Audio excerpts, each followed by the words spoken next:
বিশদা, আমরা যে ছবি কিছুক্ষণ আগে দেখাচ্ছিলাম সেখানে আমরা দেখছিলাম পাকিস্তানের আকাশে কোনো বিমান নেই, কিন্তু একটি বিমান তা উড়ে যাচ্ছে। তাতে করে কে পালাচ্ছেন এই নিয়ে কিন্তু এই মুহূর্তে প্রশ্ন। আসিফ মুনির তিনি কি পালাচ্ছেন? একটা বাণিজ্যিক বিমান লাহোর থেকে উড়েছিল, সেই লাহোর থেকে উড়ে বিমানটি কোথায় যাচ্ছে কেউ জানা যাচ্ছে না, কে আছেন জানা যাচ্ছে না। আরেকটা খবর এসছে, unidentified private plane took off from the old Islamabad airport, flew for at least an hour, then disappeared from radar near Quetta while approaching Karachi. অর্থাৎ কোয়েটার আকাশ থেকে প্লেনটা মুছে গেছে, কোথায় গেছে, আদৌ বেঁচে আছে কিনা, আদৌ আছে কিনা জানা যাচ্ছে না। কে ছিলেন প্লেনে? আসিফ মুনির নাকি শাহবাজ শরীফ নাকি আইএসআই এর প্রধান কর্নেল ভাদুড়ি?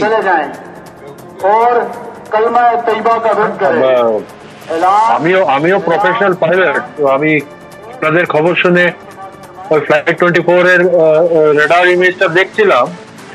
এয়ার আরাবিয়া তো টেক অফ করেছে, কিন্তু কিছুক্ষণ আগে একটা পাকিস্তান ইন্টারন্যাশনাল এয়ারলাইন্সেরও এয়ারক্রাফট টেক অফ করেছে ফর বাহরাইন লাহোর থেকে। আর একটা পাকিস্তান ইন্টারন্যাশনাল এয়ারক্রাফট এসছে দুবাই থেকে লালপুর মানে ফয়সালাবাদ। আপাতত এই ফ্লাইং চলছে। একটা আরো এয়ারক্রাফট আছে ইসলামাবাদ টু আবুধাবি যাচ্ছে, এয়ার ব্লু।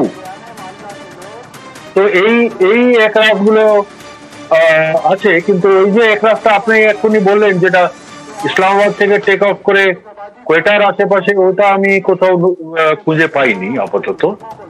তো এখন কে যাচ্ছে কে আসছে সেটা তো স্পেকুলেশনের ব্যাপার, এরকম করে তো আর বলা যাবে না।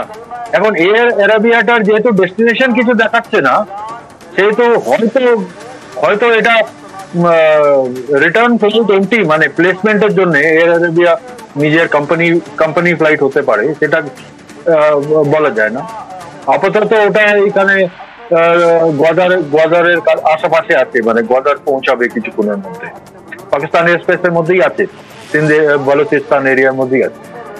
তো এইটা হচ্ছে আপনাদের মানে এয়ারক্রাফটের এই ফ্লাইং এর ডিটেলস।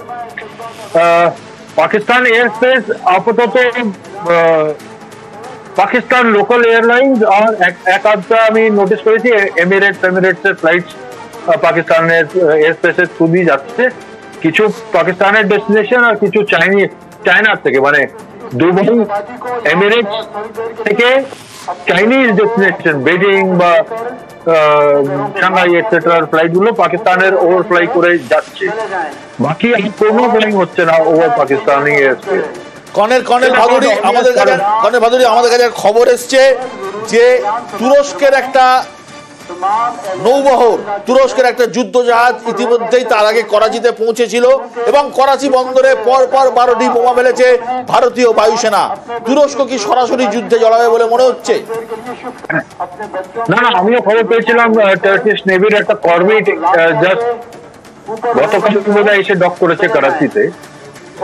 এখন যদি ভারতীয়, দেখুন করাচি পোর্টে কে পার্ট আছে, কোন জাহাজ পার্ট আছে, সেটা আমাদের মতলবের ব্যাপার না। আমাদের ইস্যু পাকিস্তানের সাথে। এখন ওটার মধ্যে যদি টার্কির যদি কোনো একটা জাহাজ এসে ওই যুদ্ধের মধ্যে ফেসে যায়, ওটা ব্যাড লাক, ওটা আমাদের রেসপন্সিবিলিটি না। তো এখন যদি করাচি পোর্টে অ্যাকচুয়ালি যদি আপনারা যেমন করে রিপোর্ট করছেন যে নেভাল এভিয়েশন করাচি পোর্টে কি বম্বিং করেছে, টার্কিশ জাহাজটা যদি মানে শিপটা কর্ভেটটা যদি ড্যামেজ হয়, টার্কি প্রোটেস্ট করবে। কিন্তু ওইটার জন্য টার্কি আবার নেভাল ফোর্স বা আর্মি অত দূরের থেকে তো আর পাকিস্তান পাঠাবে না কি বলে ইন্ডিয়ার সঙ্গে আমি যুদ্ধ করব, আমার একটা নেভির জাহাজ ড্যামেজ হয়ে গেছে করাচি পোর্টে। তো টার্কির ডাইরেক্ট ইনভলভমেন্ট সেইভাবে আমি দেখি না। এই মুহূর্তের খবর, আসিফ মুনির সেনাপ্রধান, পাকিস্তানি সেনাপ্রধান আসিফ মুনিরের বাড়ির কাছে পরের পর বিস্ফোরণ। আসিফ মুনিরের বাড়ির কাছে পরের পর বিস্ফোরণ, অর্থাৎ পাকিস্তানের কোমর ভেঙে দিচ্ছে ভারত, যাতে পাল্টা কোনো প্রত্যাঘাতের সুযোগ না থাকে।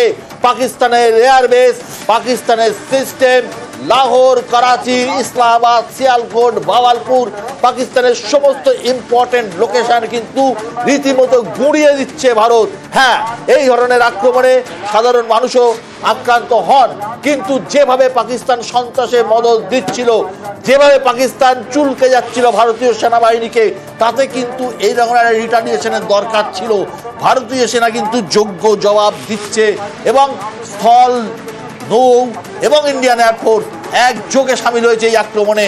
আরব সাগর থেকে আইএনএস বিক্রান্ত যেমন মুভ করছে, তেমনি পাঞ্জাব থেকে শুরু করে কাশ্মীর, এর মধ্যে পড়ছে রাজস্থান, পড়ছে গুজরাট, সমস্ত সেক্টরে কিন্তু বায়ুসেনা তাদের মিসাইল এবং তাদের কামিকজি ড্রোন যেটাকে বলা হয় সেই আক্রমণ চালিয়ে যাচ্ছে। এবং আমার যা মনে হচ্ছে যে হয়তো মিগ এবং রাফাল কিন্তু পাকিস্তানের এয়ার স্পেসে ঢুকে কিন্তু পরের পর হামলা চালাচ্ছে, না তো এত বড় ক্ষয়ক্ষতি হতে পারে না, এই রকম আক্রমণ হতে পারে না। কি বলছেন কর্নেল ভাদুরী?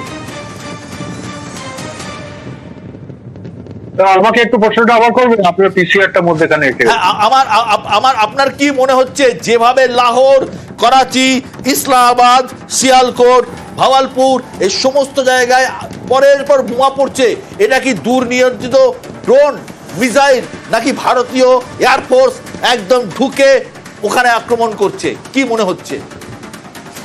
না, দেখুন, ভারতীয় এয়ারফোর্সের কাছে যে ধরনের ওয়েপন সিস্টেম আছে সেটার জন্য আমাদেরকে পাকিস্তান এয়ারস্পেস এর মধ্যে ফিজিক্যালি ঢুকে লঞ্চ করার কোনোই দরকার নেই। আমরা স্ট্যান্ড অফ ডিস্টেন্স থেকে আমাদের এয়ারস্পেস এর মধ্যে থেকেই এইসব টার্গেট করতে পারবো। ৭৭ সালের দিন গেছে, এখন মডার্ন যুগের মডার্ন ওয়েপনসে আমাদেরকে ফিজিক্যালি ইসলামাবাদের ওপরে এবং ফিজিক্যালি লাহোরের ওপরে যাওয়ারই দরকার নেই। আমরা এই দিক থেকেই, আমাদের দিক থেকেই সেফ ডিস্টেন্সের থেকে লঞ্চ করলে ওগুলো সব রেঞ্জের মধ্যে আছে। কিন্তু এটা একটা কম্বিনেশনের ব্যাপার, মানে এটাকে আমরা বলি কাইনেটিক অ্যাটাক, মানে যত রকমের আমাদের কাছে অ্যাভেলেবল রিসোর্সেস আছে ওইগুলো সবকটাকে সাইমালটেনিয়াসলি ডিপ্লয় করা,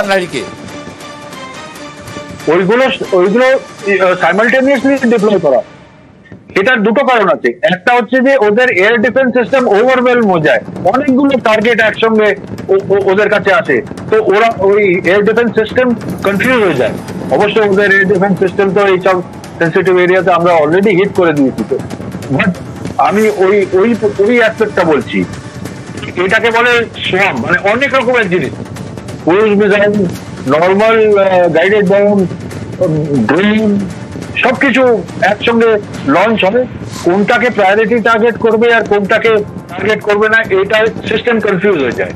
তো এই হোল, মানে এই জিনিসটাকে কোলাপস করাবার জন্য এরকম করে মাল্টিপল টার্গেট আর multiple modes of attack use করা হচ্ছে। না কর্নেল ভাদুরী, আপনি আমাকে একটা জিনিস বলুন, একটা দেশ এইরকম একটা যুদ্ধ চলছে, এইরকম একটা অ্যাটাক, ভারতীয় সেনাবাহিনী এইরকম একটা আক্রমণ জানিয়েছে, সেনা প্রধান কোথায় কেউ জানে না।